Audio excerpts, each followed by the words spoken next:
Welcome to the Champs App podcast, where we help players and parents demystify the world of minor hockey development and recruiting for both girls and boys. On this episode, we have our first male coach of a Division I women's hockey team. We talk with Josh Sciba from the Union College women's ice hockey program. We discuss his playing with the U.S. national development team and college hockey at Notre Dame University. We also talk about his coaching experience with the USA Hockey women's program and development camps. In addition, we go into great detail on the Union women's hockey program, having a young team, and financial aid for recruits. Josh also answers many questions about the college recruiting process and how offers are really made. Before we get to our guest, if you enjoyed this episode and want us to keep making more of them, please share it with teammates and friends. You can also subscribe, like, follow, and even better, it would be great if you would leave us a review. Now, let's drop the puck. I'm very excited to have on the Champs App podcast our first male Division I women's hockey coach, Josh Sciba, who is the head coach of the Union Dutchwomen's hockey team. Originally from Westland, Michigan, Josh played for the U.S. national development team before playing 4 years with the Notre Dame Fighting Irish men's hockey team. After spending a year playing pro hockey in the ECHL, Josh began his coaching career with the Niagara University Purple Eagles women's team, spending 3 years as an assistant coach before becoming their head coach for a year. After the program folded, Josh joined the Colgate program as an assistant coach for 4 years before becoming the head coach at Union in 2016. Beyond his responsibilities at Union, Josh has also been deeply involved with USA Hockey, twice as an assistant coach with the under-18 program, and also with the national summer camps, where I met him in person in St. Cloud this past summer, and he was generous with his time to answer a bunch of my college recruiting questions. So welcome to the podcast, Josh. Thanks a lot. I really appreciate you having me. Really honored to be kind of the second, maybe official male guest on the show here. So really appreciate it. Well, I really appreciate you taking the time back in St. Cloud. I walked up to you in the middle of nowhere and said, hey, do you mind if I ask you some questions? And I think you spent like 20 minutes to 30 minutes just answering a whole bunch of my recruiting questions, which folks can kind of read what I wrote about in my summary of my time in St. Cloud in terms of what coaches were looking for at those USA events. So once again, really appreciate it. Why don't we start off like we do all our guests and tell us a little bit about your hockey history. Obviously, you're a pretty darn good hockey player growing up. So why don't you talk about, playing hockey in Michigan? Yeah, I tried really hard. No, I think growing up, I was lucky enough to play a lot of AAA hockey. I grew up playing for Detroit Honey Baked for probably 6 or 7 years. Played there for, my squirt, my peewee, my bantams, midget minor hockey. And then actually made the jump to play some junior hockey with CompuWare in the North American Hockey League my sophomore year of high school. And then my grade 11 and grade 12 year, I was lucky enough to play for the U.S. National Team Development Program in Ann Arbor at the time. Can I ask you a question about CompuWare? Yeah. They also just have AAA teams. Is that correct? They did, yeah. And I'm pretty sure they still do, but I know on the boys' side, they definitely do, yeah. Well, that was my question, is how come they don't have a girls one? I know Honey Baked, Bell Tire, Little Caesars, now Big B. How come CompuWare doesn't have a girls team? You know what, they used to. When I first started coaching, they had a CompuWare girls teams. They had probably 14U, 16U, 19U teams. And I don't know if they just collapsed those groups and some of the other kids went to some of the other programs like Caesars or Honey Baked or Bell Tire, but I'm not sure. I'm not sure why they got rid of those women's programs. Gotcha. And how did you get recruited to the national development team? You know, I think they have their scouting process. Playing in the North American League, we actually were playing against the NTDP. So I know just being scouted and being able to talk to that staff, I was lucky enough to get a position from one of those scouts and was able to join the U17 team. Gotcha. And that U17 team, I believe, won gold medal at the U17 World Challenge. So what was that like to be in that kind of level of competition? Yeah, it was an amazing experience. I mean, just, to win that tournament over time and the final game, to be with that group was something special. I mean, I'll always remember that experience and just a special group of guys I was with for sure. Gotcha. And before we move on, you going to Notre Dame, what made you such a good hockey player growing up? Like, what were the influences and what were the keys to your success? And, how much of it was you? How much of it was coaching? How much was your parents, like driving you around and just helping you be successful? I think it was all encompassing, honestly. I have two great parents that drove me to rinks. They were there early in the morning. They just allowed me to play hockey, quite honestly, and they were able to do that. We had a lot of other people in our corner that really quite honestly, financially helped our family to be able to play hockey. So I was very fortunate there. Very fortunate to have some really good coaches along the way that had played hockey, that were more than just your average dad and behind the bench, and really taught me the game. And then, honestly, growing up in Detroit, just being a Red Wings fan, growing up like through the mid '90s and just through their heyday when they're winning Stanley Cups, and watching Steve Yzerman and, watching Brendan Shanahan, Sergei Fedorov, all these guys play, and just, trying to emulate what they do on the ice every day. I think that's where I learned quite a bit of it, watching Hockey Night in Canada with my dad. And I think that's kind of the biggest thing that really, made me a good hockey player, was just taking what I learned and what I watched and applying it. And you must have watched a lot of hockey because they never missed the playoffs while you were growing up, if I remember correctly. Correct. Yeah. Yeah. So many playoff games, just going down to Joe Louis and watching games on TV. I mean, just, it was quite the city to be a part of during the mid '90s for sure. Gotcha. And when you joined the US NTDP program, did you think you were going to make the NHL? Like, does everybody on that team think they're going to make the NHL when they make it to that level? I think at that age, you're probably the maturity level. Yeah, would say, hey, everybody's going to make the NHL. You feel like you're going to, and certainly that's the goal. But yeah, I think as that age, I mean, that was definitely the goal when you go there. How can I prepare myself to play college hockey and then eventually go to the NHL? Gotcha. And so you were living in Ann Arbor for the program, and yet you decide to go to Notre Dame instead of Michigan. So how do you make that decision? Yeah, I think when I went to Notre Dame, when I set foot on that campus and I was able to do an official visit, and the assistant coach there, Andy Slaggert, who had recruited me for quite some time, honestly, he was part of my Select 15 process when we did the national camps as boys. Someone that had recruited me for a while. And then when I was on campus, just feeling what it was like on campus from an athletic perspective, from an academic perspective, there was no substitute for that. I fell in love with the place, and I really couldn't turn it down. Gotcha. And so the coaching relationship really helped over, from going to the U.S. national camps and things like that, and building that relationship with you. Yeah, super grateful. I mean, Andy Slaggert, Dave Poulin was the head coach at that time. I mean, I remember them coming to visit me at our house, quite honestly, and just doing a home visit with my family. And I thought that was above and beyond. I mean, just the love and care that they showed for myself and my family was second to none. So it made the experience that much more special. Gotcha. And you were a scoring winger, and they moved you to center, I think, either in your third year or for your fourth year. And you had some ups and downs, right? But your third year was a real breakout year for you. Talk about just like your development during those 4 years. Yeah, I think so. When we started, we had a really good upperclassmen group, my freshman year, senior group, and I think we made the NCAA tournament for the very first time. And just a really, really quality group of players. Some of them went on to play in the National Hockey League. Sophomore year, those guys graduated. We won 5 games. And after that year, we have a coaching change. Jeff Jackson comes in, completely changes the culture of our team, and just implements a lot of structure, and just the way we needed to play, quite honestly, and just changed how we behaved, how we lived, how we believed in what we could do each day. And our program honestly really needed that. And then my senior year, being number 1 in the country for I think 9 or 10 weeks, a regular season championship, a playoff title, NCAA tournament second round. It was an awesome experience, and I think I give Jeff and their staff a lot of credit because they're still doing it today. But I think they gave me a big time opportunity my junior and senior year to be a contributor, and really grateful for that. Great. Awesome. So how did you decide to go try out the ECHL after graduation? Tell us, you had a short stint in the pro career. Yeah. So what was that like? And you were out west where I am for at least a couple of those teams that you played for. Yeah, I wanted to keep playing. I knew after I wanted to play some pro hockey, and I got a chance to play in a couple different places. I was in Vegas for a while. I was in Bakersfield, California, and ended up finishing the season in Dayton, Ohio. So it was awesome. It was a great experience. I wanted to play, and actually looked at playing potentially another year afterwards, but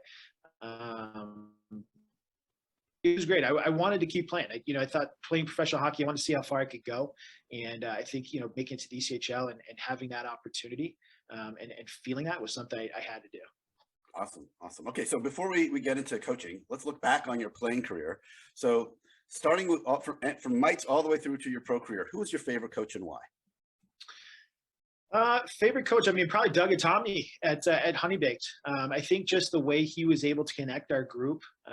We had a group of loyal people that stayed with Honey Baked for a long time. And I think, now when you look at programs, I think kids are playing in all different spots every year, but I think he just did a great job of connecting us as men, and I think just really taught me the finer points of the game, taught me discipline, allowed me to play my game, gave me some freedom to be able to play an offensive game, and put me with people that would allow my strengths to show. So I thought he was just a great coach. Awesome. Awesome. And are there things that you took from how he coached you that you now use today in your coaching career? I think there's a lot of things. I think there's a lot of things from him. I mean, certainly Jeff Jackson at Notre Dame was another, influence on me for sure, and I think a good mentor in terms of my coaching. But yeah, I mean, you pick and take things from everybody that you're around, right? And I think there's things that you like, there's things that you don't like, but yeah, absolutely. I'm probably a smaller version of everybody that's been around me for sure. And you've worked with some really good coaches since you started your college coaching career. So let's talk about that. How did you end up at Niagara University? And I believe you replaced a previous guest, Alison Coomey, when she left to go to, I believe it was Boston to coach. And then you also coached one of our previous guests, our third guest, Sarah Zacharias, who's now coaching at Balmoral Hall. So we've got a lot of Niagara alumni who've been on the podcast. But talk about how you ended up at Niagara.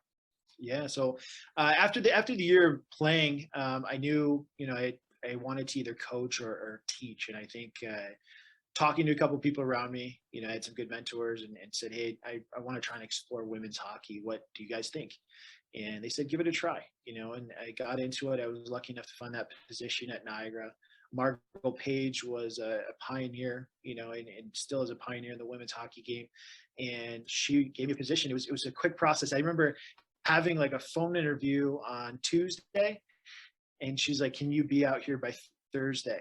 And Wow. I remember just packing up, just heading out and being there. I think it was like a week before this game. So it was quick, but went there, didn't know much about women's hockey at all.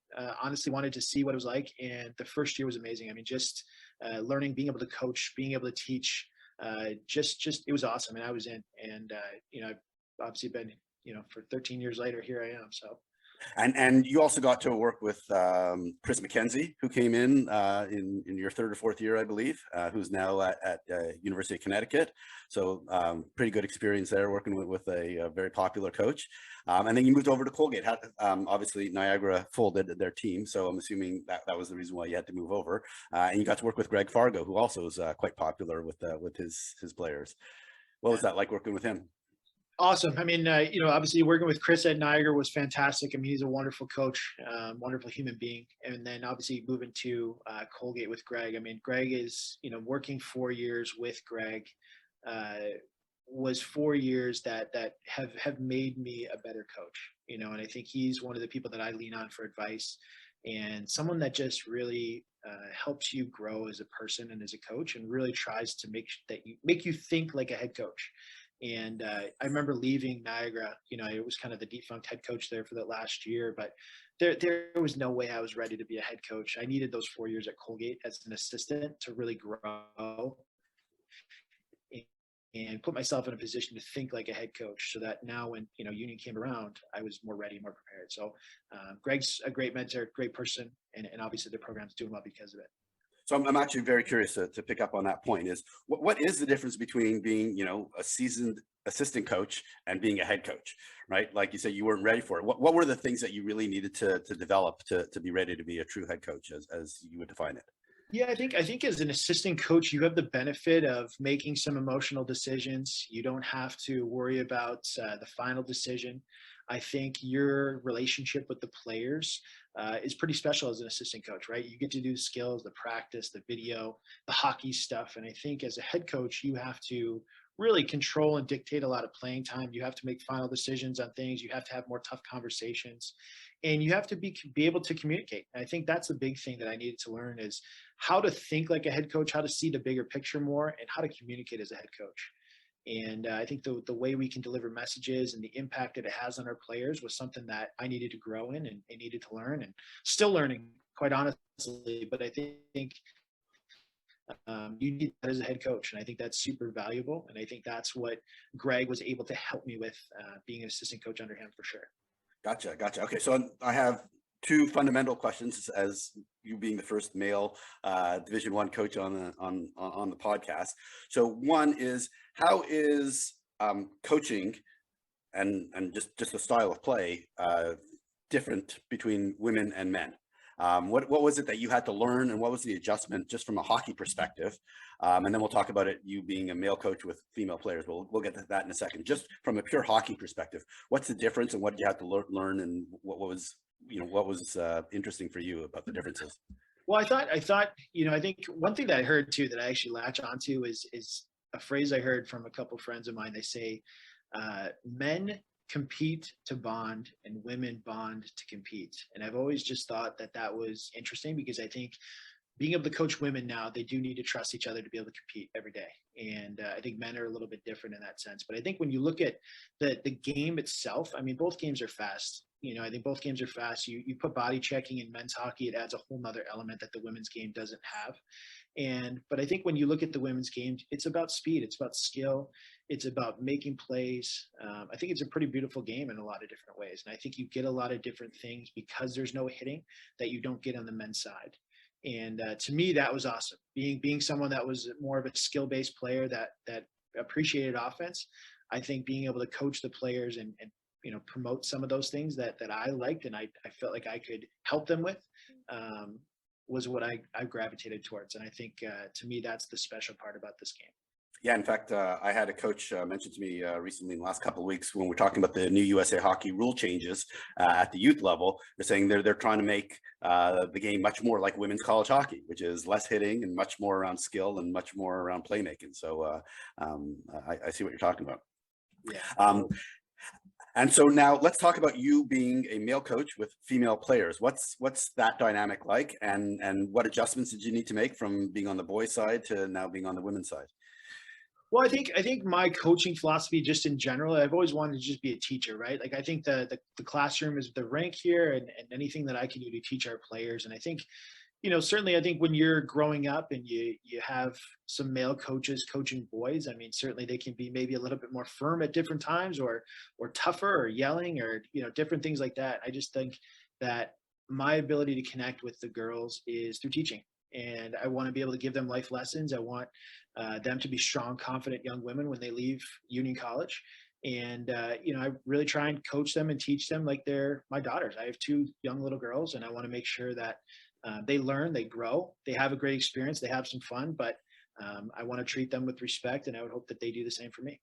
Yeah, and I know you got two young kids, so actually, when you had girls, I'm sure that was actually a pretty big smile to your face when you go, okay, they got a big future in hockey ahead of them if they choose to go that path. So that's great. So speaking of then still sticking kind of with women's hockey, you've been deeply involved with USA Hockey. Why don't you just talk about your experience there, especially working with Maura Cromwell, who's the head coach at UMD, who was the head coach of the under-18 team for a couple of years. Talk about that and your involvement, because I know you continue to be involved, which is kind of how we met.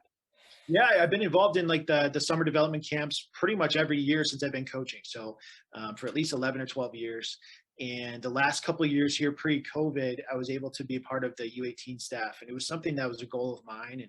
And I knew I wanted to be part of it. I was lucky enough to be part of that as a player, but as a coach to be able to do that at the elite level, and just to put that USA crest on is something special. And luckily we were able to go to Japan and win a silver medal there, and then the next year come back and be able to win gold in Slovakia was something that was a big shootout.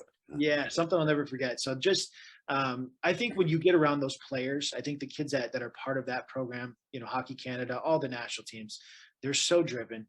They're such a special group. I mean, those kids care so much, and when you get them together in the same room and see how they grow and how they play for one another, and just playing for your country. I mean, it's actually an addicting environment. When you get to be part of it, you want to do it more often. And I can see why people want to play for so long with that program. It's amazing.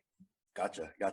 Well, as I mentioned before we start hit record, I could go really deep on just USA Hockey with you, which maybe we'll do another time. But let's move on to Union College. As it even says the logo on your shirt, for those of you watching this on YouTube, it was founded in 1795, and it's based in Schenectady, New York. It's a liberal arts college, around 2,200 grads, at least undergrads. At least that's what it was before COVID.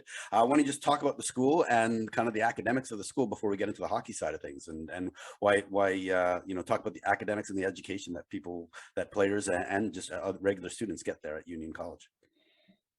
Yeah, so we're a small liberal arts school. Like you said, about 2,200 undergrads, set in Schenectady here. So kind of a different area. We've got the Adirondacks around here. We got the Catskills, we got the Berkshires, kind of a cool area in the capital region.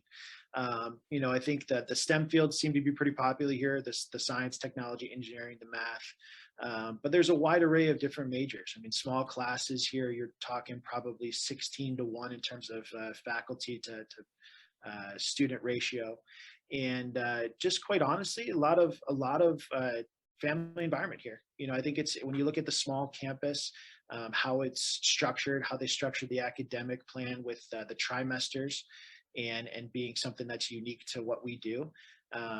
It's pretty cool in terms of how they set everything up, and the kind of education that you get here. So we're very lucky. I think we're very lucky with the type of education that we get, the degree that you can get from here, the location, quite honestly, and even within our league.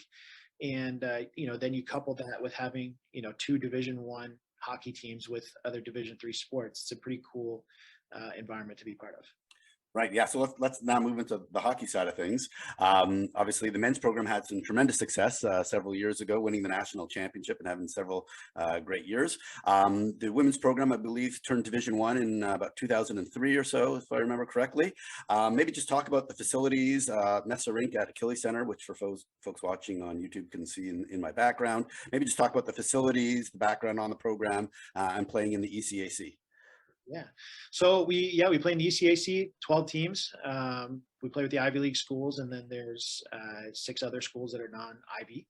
But we play at Messa Rink. So Messa Rink houses both men's and women's hockey here. Play all our home games, practices there. It's an older facility for sure. There's a lot of charm, a lot of tradition, as you can see in the picture here. We actually have a new video board that's up there instead of that scoreboard. But we're very fortunate. I think with the facilities that we have, I mean, we're right on campus. Kids can walk from their dorms, from their living ranges, right to the rink. And I mean, we're looking, hopefully in the future, we're going to start talking about a new facility and try and get that out there as well. But our programs continue to grow and grow every day. Gotcha.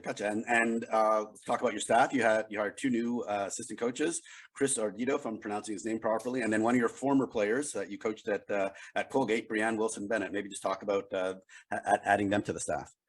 Yeah, it's been really awesome to have 2. First of all, I have a full staff because I had just 1 assistant coach here for the last couple of years, and now having Chris and Bree, and just going through the process, I know that we needed someone to be able to work with our goaltenders that had some experience, had some recruiting experience, and I was honestly looking for some head coaching experience, and Chris kind of fit that bill really well, with his time at Vermont Academy. Someone that's really articulate, someone that's very smart, really knows the game, and really can teach the game really well. And someone I think that's really connecting well with our players. And then, being able to have a previous relationship with Bree at Colgate, being able to recruit her and understanding what kind of player she was, I thought she's the absolute perfect role model for the girls on our team. She's done and lived everything that we want our team to be able to do. And she's the type of human being and player that I think we want our players to be. Awesome. All right, so let's just talk about the school, what makes it unique. So one of the things is that you guys do not offer scholarships. So before we get into kind of how you recruit players and all gets paid for, how is the program funded at Union? Like, is it all based on student fees? Is it, you don't have a football program to offset all the athletics like Michigan does or Notre Dame does. So how does that all work?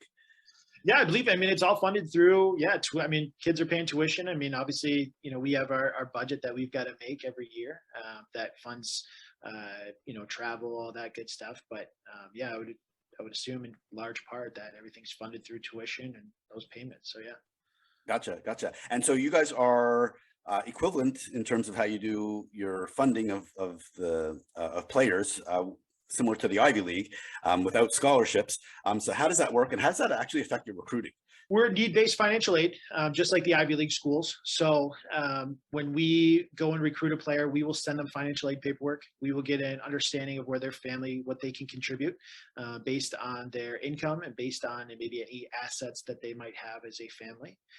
So the school will say, hey, we feel like this family can contribute, X, and we always tell people, hey, that's kind of a process for us, right? And we want to make sure that we can try and find a way to make this most suitable for your family. But that's basically how it goes. And I think how it affects our recruiting, I think certainly, I think when you look at kind of the financial aid model, I think sometimes that has a stigma around it, right? And I think when you hear scholarship, everybody interprets things that scholarship is free. Right. And financial aid, I think, is if you really do your homework and you look at it and you go through the process, I think you can find ways with financial aid that might even be better than some scholarships in different ways and different opportunities. So I think it's just a process that people have to go through, do an assessment on your family, get an understanding of where that fits, and see if it makes sense for your family. Yeah, you really need to look at the total cost of attendance, right? Like, so it's not just the tuition, right? It's also lodging, meals, books, everything, you name it. That's the total cost of it that you really need to look at, not just what the out of pocket for tuition is. And I'm assuming that's something that you factor in your analysis. Yeah, when we do it, we give them a total comprehensive fee with everything. And I think just understanding kind of what that is, and then they kind of equate, hey, this might be something similar to 2 for $4 or 3 for $4 at another school potentially, in some situations. And I think that's where, if you really break it down and do your homework, it can be really effective. So candidly, do you think that not having scholarships just spooks some players and they just don't even consider you because of that? I think so. I think the financial aid model can be a hurdle at times. I think whenever you're asking, especially a school like ours that has a large price tag associated with it, I think that can be a hurdle. It can be a challenge, and I just think that you got to find the right people that want to be a part of this place, that understand what union's all about, and help them understand how the financial aid works, right? So I'm confident that I know the people that we have here and the people that we're recruiting, people that enjoy this place and understand that. Gotcha. Okay, now let's move to the hockey side of things, and let's take you for where the program is or has been the last couple of years, because obviously you guys didn't play at all last year, and we'll get into that in a moment. What are you doing differently than any other schools right now so that you can move up the ranks? One of the challenges that I've seen by just looking, it just doesn't take a lot of work to go figure out that you guys haven't really won more than 10 games since you become a Division I program. And I know that's, your focus is to make you a real contender moving forward. But what is it that's part of your strategy that helps you get you over that hump? Well, I think for us, I think just creating an identity, like what kind of identity do we want to have on the ice? What kind of identity do we want off the ice? And then doing everything on a day-to-day basis and being consistent with it that relate to that. And, what I mean by that is identifying what kind of players are union players and recruiting to that and developing to that and making sure that we just stay consistent in that pursuit. And I think, what are we doing differently? I don't think we have like a magic formula. What kind of things are we doing differently? We are doing skills. We're doing video with our players. We practice. We try and, push them in different ways. We're team building. We just try and be consistent with it. We try and, make sure that we do it every day. And like we tell our players is culture something that you do every day. And if we're not doing it every day, I think we're doing our players a disservice. So that's what we try and do is kind of keep us unique by doing it every day. Gotcha. And as I kind of mentioned, you guys didn't play any games last year, and I believe 2/3 of your roster have never played a game. You're going to have your first game tomorrow. Once again, I thank you very much for doing this podcast the day before a game where you can play RIT in Rochester tomorrow night. So what are your expectations for the season? And I'm assuming with a lot of youth in the lineup, there's both great opportunity and probably a lot of development you're expecting for this year. Yeah, I think we're going to have a lot of video opportunities for sure at the end of the but, we're excited. I think having 15 new players, and having 3 goalies that have never played, having 2 new coaches, having a new trainer, having a new hockey operations person, it's been just a lot of teaching for everybody, right? And I think it's exciting. I think their energy's through the roof. I think they're excited to play.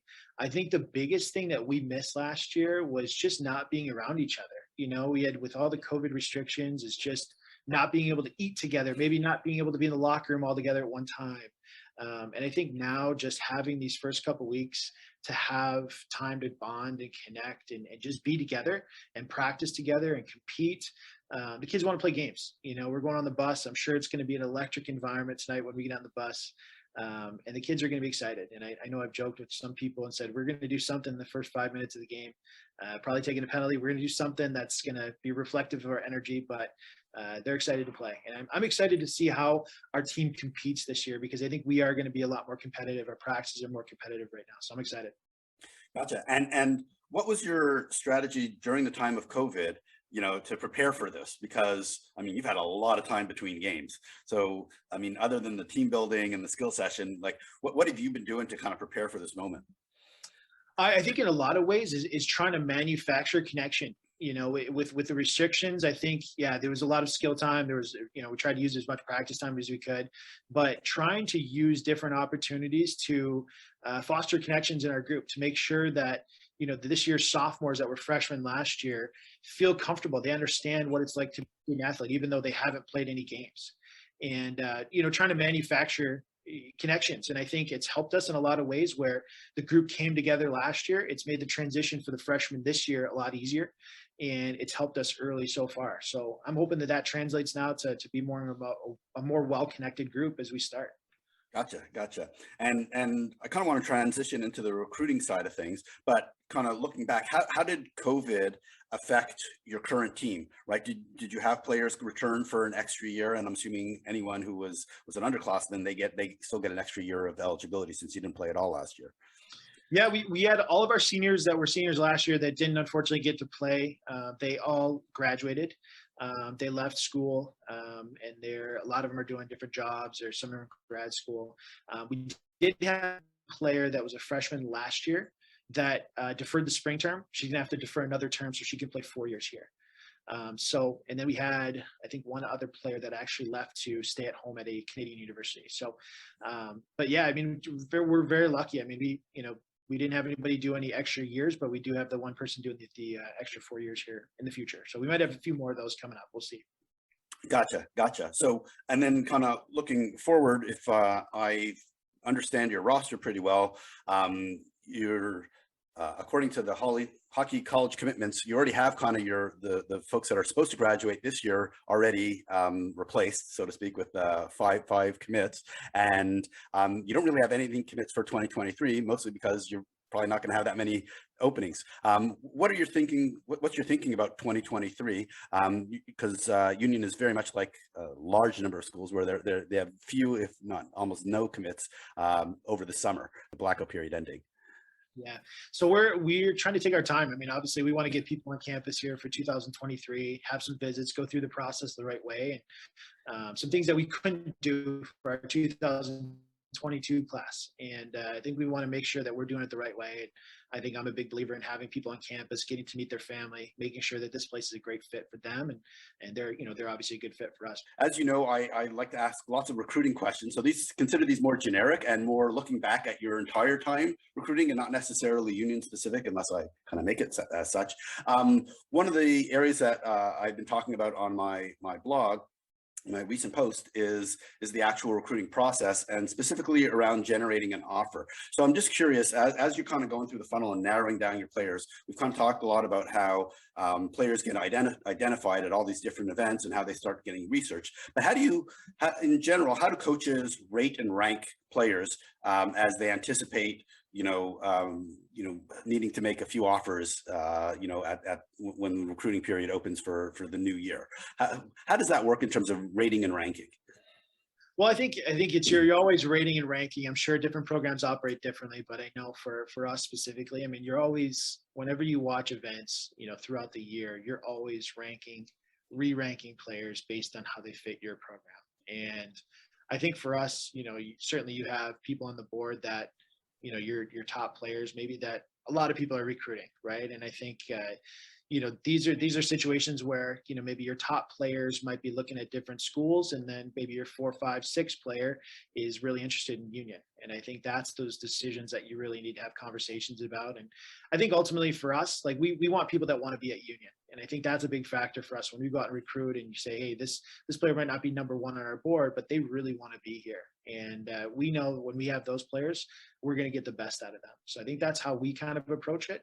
And I think once we find out that people want to be here, that want to be part of this program, that's when we start to figure out offers and go from there. Gotcha. So that relates to kind of my next question, right? So there's some really well-known players who are clearly going to be on the top one or two of every team's list, right? Like the Lacey Edens or the Caroline Harveys, right? And they might be on your list.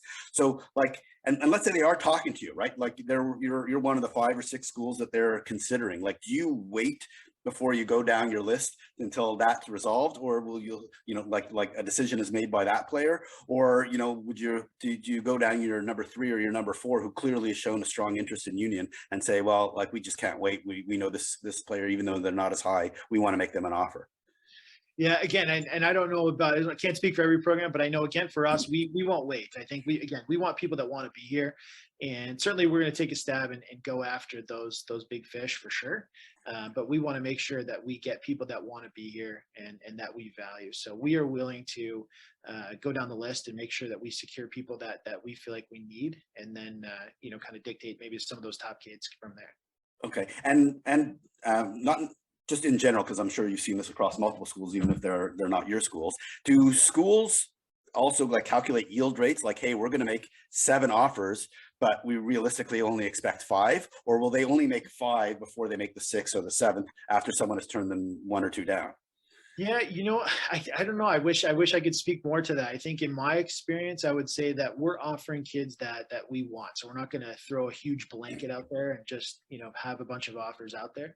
I think we want to make sure that we have the offers out there that we feel like are important for our program.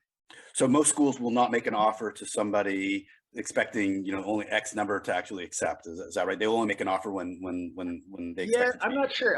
I'll be honest. I'm not sure. And I think that's going to be different for each program. But I think that it might be a tactic, and I'd be interested to see how that plays out now, especially with kids having to delay now with PG years, Yeah. you know, transfers and all that stuff. So I'm not sure how that plays out. But I think, again, in my experience, I think we've offered people that we want. Okay, gotcha. And how is this process different for goalies? Because I was speaking to a couple of goalie parents recently over the last week and a half, and there's a tremendous concern from 2023s because of all the commits, and you know, my next blog actually compares the 2023 commits to the 2022s and the 2021s, and it is significantly behind. I mean, it's less than half of the 2022s at a similar this point last year kind of a thing. And for goalies, there's only been 4 goalie commits, but only 1 this summer. All the 3 were previous underclass, like younger years, 2004s or 2003s. So how is this different from goalies? And you know, I just know from looking at Union, you have 3, you know, underclassmen, seniors, freshmen and sophomores. So you're not going to need a goalie for at least 2 or 3 years at a minimum, unless something changes. So how is this different for goalies? Well, again, this is my personal opinion too, but I think goaltenders, in my opinion, there's some really good ones at a young age, but I think goaltenders take some more time to develop. I think you need to see them; they need more games. I think they tend to be really good towards the end of their career. They just develop later, and I think, quite honestly, I think you're going to start to see more goalies obviously doing PG years because there's just a limited amount of opportunity. But I also think too that you're going to start to see probably more teams carrying 4 goalies. And I don't think that's necessarily a bad thing. We had 4 goalies, you know, years to COVID here, and you know, I think having 4, there's something we've said to have, you know, a solid like 1 and 2 that can play over a 34 game schedule that really help your team. So you know, again, if I'm looking at it, if I'm a goaltender, I'm looking at situations again where I can go play, where I can find an opportunity to get into the lineup. But I wouldn't be opposed to being in a situation of 4 if I needed to be, because I think still, you know, it's going to be probably what's going to happen in different places. And so there's a follow-up question, because one of the parents actually anticipated this kind of answer, and they said, so if you're going to be that 4th goalie, or you'll be the 4th one to join, like, what are the expectations? So like, are they being recruited as a 1 or a 2, or are they being recruited as a backup kind of a thing, or is it, you know, or do schools basically say, well, we'll see whoever is, you know, who's performing best at the time, you know, like what's the actual recruiting pitch to the, you know, to the 4th goalie, so to speak? I think it's depending on what they're looking for, obviously, right? If they're looking for a traditional, like a true 4th goalie, then I would hope that each, you know, school is having that conversation and being honest with that family. You know, again, I think in my personal opinion, I think honesty is the best way to approach it, right? If you're recruiting someone and you want to tell them exactly, or at least what they, could anticipate. Certainly they've got to come in, they've got to earn their keep, they've got to earn different opportunities for every position. But, you want to give them some sort of transparency, say, hey, this is what we're recruiting you for. It's your job to earn that, right? And I think I would encourage people to do that, just so there is transparency. Gotcha. So if they already have a number one, they can be transparent and saying, listen, like she's a sophomore, clearly proven herself as a freshman. It's going to be hard to replace over the next 3 years. But if you feel like you can do it, great. But let's be realistic about the probability of that. If you got Aaron Frankel as your goalie, that might be the situation. Okay, gotcha. All right. So related then to kind of setting expectations, what attributes are negotiable in an offer from a school? In terms of finances, everything. Negotiable. Yeah. So I think when people give out athletic scholarships, I know that's going to be something that's probably non-negotiable in terms of what the school is actually giving them. Sometimes the financial aid, what we say is the process, right? Is there ways where they can get more in terms of financial aid? Is there ways they can, maybe something that the paperwork says that maybe our financial aid department didn't see? Maybe there's a way they can get some more money in that way. Other things that are negotiable, man, I don't even know. I don't know. In terms of time or anything like that. Ice time, which line we play, a power play, penalty kill. I think maybe, but I think a lot of that stuff is earned. I think, everything that you come in, I don't think is ever promised. I don't think we ever try and promise anything. We really believe that everything is earned along the way. Your financial aid number is what it is when you come in. But in terms of your playing time, all that stuff, like, we never promise any of that. We want people to earn what they get here. Gotcha. All right. So, like I said, you may not be a top 5 school right now. Hopefully you will be, sometime in the future. But how does that affect your recruiting in terms of the players that you go after and how they think about you? Because that means, there's a whole bunch in the middle, that are not on either end of the standard deviation, that are trying to figure out what the right matchup is. And how does that affect, the time it takes for your recruiting and who you recruit? Well, I think again, as I said, we want people that want to be here. I mean, I think that's the big thing, right? But when we recruit, we want to make sure that we're finding the right people for what we need, quite honestly. So I think, when we look at where we want to be as a program, I think we're trying to recruit to our identity. And I think for us, we're trying to sell a certain vision. We're trying to sell opportunity here. You come into a program that's trying to change and going to a place that one of the top schools that's winning national championships, that's a perennial NCAA team. That's a great experience, right? And I think we're selling a little bit different experience where you can come into a program and you have a chance to really redefine what this program is all about. You can change it. You can put it on the map. You can take this place to different firsts, to things that this program's never done before. And personally, as a coach, going through that at Notre Dame, being able to hang my hat at the end of the day and say, hey, I was part of, a national, championship type of team. We won a first league title, first playoff title. Having a coach like Bree that's gone through it as a player, now we can sell that vision to players, and we want that from players that we're recruiting. So to me, that's what it's all about, trying to find those players that want that journey, that have that kind of mental toughness and grit that can be part of that, because it's hard. And I think when we find those players, those are the people that we feel like are going to help us take that next step. Gotcha. Okay. And given all the uncertainty going on, although, we are no longer in the blackout period, but now we're in the true recruiting period, there's still a lot of stress going out there, especially for the 2023s. What advice would you give those players and their parents who are clearly concerned about their kids? Well, I think number one is, and I think I've heard it before on some of the other podcasts here, is just, continue to be patient. Right. I think just be patient with the process. It's really sloppy right now. There's a lot of sloppiness to the process, and families are trying to figure it out, if post-grad years make sense.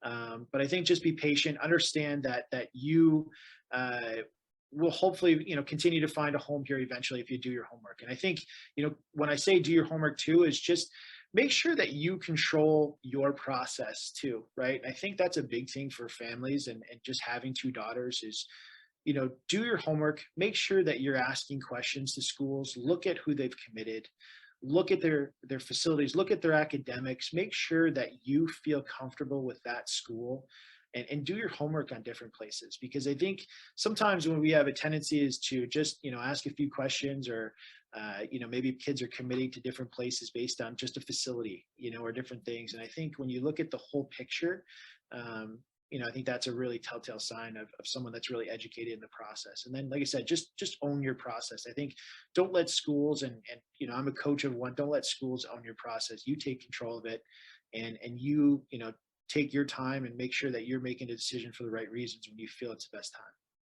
Gotcha. And if folks want to learn more about Union, what's the best way to kind of introduce themselves to you? I know you have a recruiting questionnaire on your website, and maybe for future graduating classes. I don't think I saw anything around summer camps for you guys, but how can they start that process with you?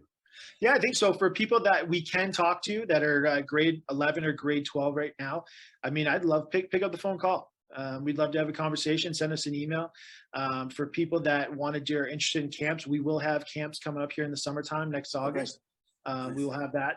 And then I'd encourage people, if they want more information on the school, take our admissions tour, come to campus. You can come on campus anytime, take a tour of the school, take an online virtual tour.